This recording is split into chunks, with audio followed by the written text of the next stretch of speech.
हमने सदा सच्चाई और ईमानदारी का साथ दिया। अपनी ताकत का एहसास संपूर्ण समाज को हो, इतना हौसला रखने की क्षमता रखनी अपने अंदर।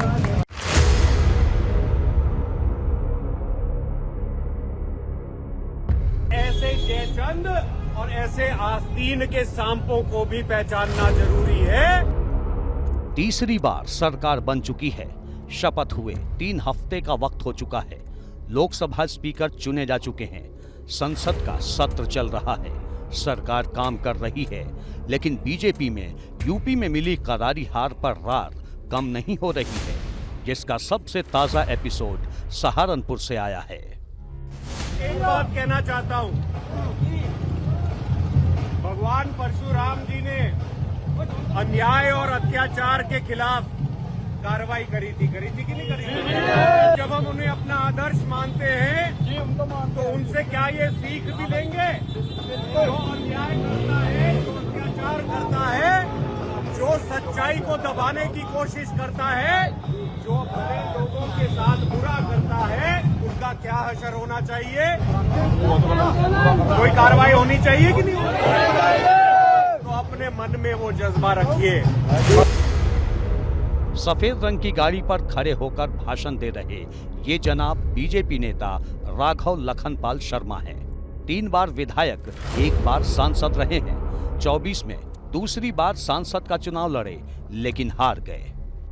मैं नहीं जानता, हो सकता है कोई एक आधे को किसी बात से कोई तकलीफ हो।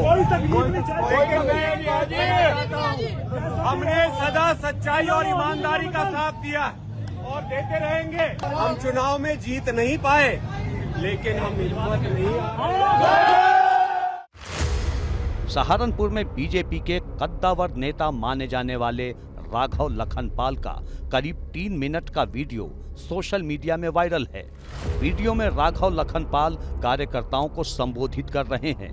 क्या कह रहे हैं, सुनिए।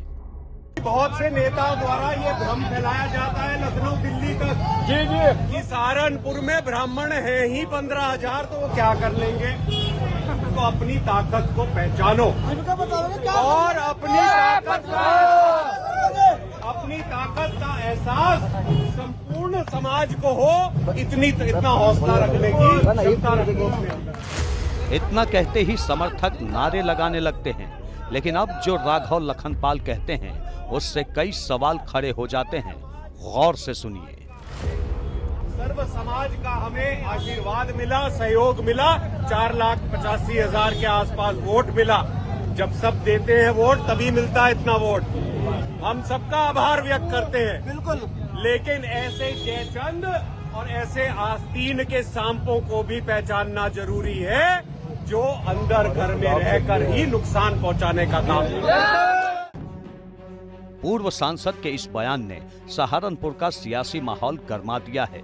सवाल ये है कि राघव लखनपाल किसे जयचंद कह रहे हैं, हार के लिए किसे आस्तीन का सांप बता रहे हैं।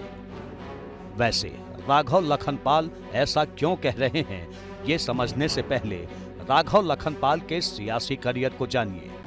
राघव लखनपाल साल 2000 में पहली बार विधायक बने। 2007 और 2012 में सहारनपुर नगर सीट से विधायक रहे। 2014 में बीजेपी ने सहारनपुर सीट से टिकट दिया और पहली बार सांसद चुने गए। 2019 में सहारनपुर सीट पर ही बीएसपी कैंडिडेट हाजी फजलुर रहमान से हार का सामना करना पड़ा। बावजूद इसके 2024 में बीजेपी ने फिर भरोसा जताया, लेकिन इस बार कांग्रेस के इमरान मसूद से 60,000 से ज्यादा वोटों से शिकस्त मिली। हार के बाद से ही राघव लखनपाल के समर्थक सोशल मीडिया पर भीतरघात का इल्जाम लगा रहे हैं।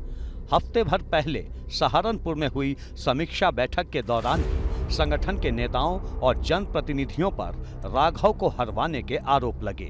अब वही बात राघव लखनपाल ने भी कह दी है। हम सबका आभार व्यक्त करते हैं, बिल्कुल। लेकिन ऐसे जयचंद और ऐसे आस्तीन के सांपों को भी पहचानना जरूरी है, जो अंदर घर में रहकर ही नुकसान पहुंचाने का काम करते हैं। राघव लखनपाल का इशारा किस तरफ था, ये तो क्लियर नहीं है। लेकिन चुनाव नतीजों के बाद से ही हारे हुए नेता इसी तरह की बयानबाजी कर रहे हैं। मसला मुजफ्फरनगर से चुनाव हारने के बाद संजीव बालियान ने कहा था कि चुनाव हरवाने में जयचंदों का भी काम रहा है, जो पार्टी के ही लोग रहे, उन्होंने पार्टी के खिलाफ काम किया है। साक्षी महाराज बोले कि बीजेपी कुछ गद्दारों और आस्तीन के सांप के कारण राज्य में सीटें हार गई। फतेहपुर से चुनाव हारी साध्वी निरंजन ज्योति ने कहा कि 15 दिन पहले ही गड़बड़ी की आशंका हो गई थी। बांदा सीट से चुनाव हारने वाले आर.के. सिंह पटेल बोले कि भीतरघात की वजह से कुर्मी वोट तक नहीं मिला। 2024 में बीजेपी ने यूपी की सभी 80 सीटें जीतने का टारगेट रखा था, जबकि बीजेपी को सिर्फ 33 सीटें ही मिल पाई। यूपी में हार का रीजन वाइज विश्लेषण करें तो 2019 की तुलना में पश्चिमी यूपी में 6 सीटों का घाटा हुआ, अवध में 9 सीटों का नुकसान, पूर्वांचल में 11 सीटें पार्टी हारी और बुंदेलखंड में 3 सीटों का नुकसान हुआ। 2019 की तुलना में बीजेपी के वोट शेयर में 9% तक की गिरावट आई है, जिससे पार्टी में हड़कंप मचा हुआ है। केंद्र में बीजेपी को पूर्ण बहुमत नहीं मिलने की सबसे बड़ी वजह उत्तर प्रदेश ही है, लिहाजा भीतरघात करने वालों पर सख्त एक्शन की तैयारी है। बीजेपी की कोर कमेटी की एक बैठक लखनऊ में आयोजित की गई। इस बैठक में उन सीटों का विश्लेषण किया गया जहां पार्टी को शिकस्त मिली है। एबीपी न्यूज को जानकारी मिली है कि हार की समीक्षा कर रही बीजेपी की स्पेशल टीम ने प्रदेश नेतृत्व को विस्तृत रिपोर्ट सौंप दी है। सूत्रों से मिली खबर के मुताबिक भीतरघात करने वाले विधायकों को पार्टी ने चिन्हित कर लिया है। भीतरघात करने वाले विधायकों को नेतृत्व ने अपने रडार पर ले लिया है। ऐसा माना जा रहा है कि 2027 में ऐसे करीब 100 विधायकों के टिकट कट सकते हैं।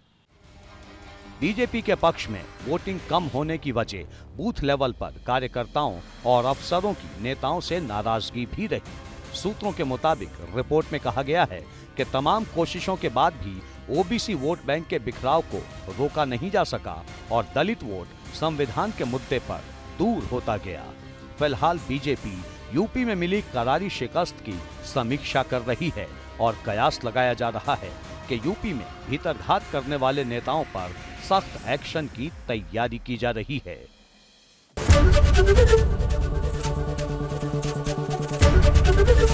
एबीपी गंगा, खबर आपकी, जुबान आपकी।